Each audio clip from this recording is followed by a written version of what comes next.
क्या अहम खबर इस वक्त आ रही है। अक्टूबर के महीने में भी 90 अरब के शॉर्ट फॉल का खदशा है। ज़राए एफबीआर ऐसा बता रहे हैं। अक्टूबर के लिए एफबीआर का हदफ 980 अरब मुकर्रर है, ये बताया गया है। पहली तिमाही का 92 अरब का शॉर्ट फॉल भी अपनी जगह मौजूद है। उस पर हम ये देख रहे हैं कि एक और शॉर्ट फॉल का खतरा मंडलाने लगा है। जुलाई से अक्टूबर का मजमूई शॉर्ट फॉल 180 अरब तक पहुंचने का खदशा है।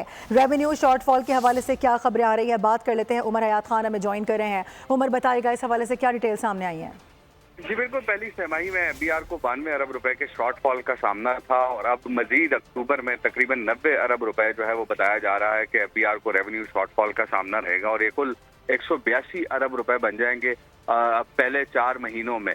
और अगर देखा जाए तो रेवेन्यू शॉर्टफॉल खत्म करने के लिए एफबीआर इन्फोर्समेंट के लिए एक ऑर्डिनेंस जो है वो तैयार किया गया है और इस ऑर्डिनेंस में खास तौर पर जो टैक्स इकदाम हैं इन्फोर्समेंट के जरिए कलेक्शन को बेहतर बनाने के लिए किए जाएंगे। और इसके साथ साथ हम ये भी देख रहे हैं कि एफबीआर को जो शॉर्टफॉल का सामना है, शॉर्टफॉल में जो आईएमएफ है उसने भी एफबीआर से रिपोर्ट मांगी है और ख़ास तौर पर अगर देखा जाए तो जो शॉर्टफॉल है इसको कवर करने के लिए मुख्तलिफ जो इक़दाम हैं वो किए जा रहे हैं और ख़ास तौर पर इन्फोर्समेंट का जो एक कदम है वो उठाया जा रहा है कि इन्फोर्समेंट के जरिए जो है वो टैक्स कलेक्शन को बेहतर बनाया जाए। जी सही है, ठीक है। उमर हयात खान, अपडेट करने के लिए आपका बेहद शुक्रिया।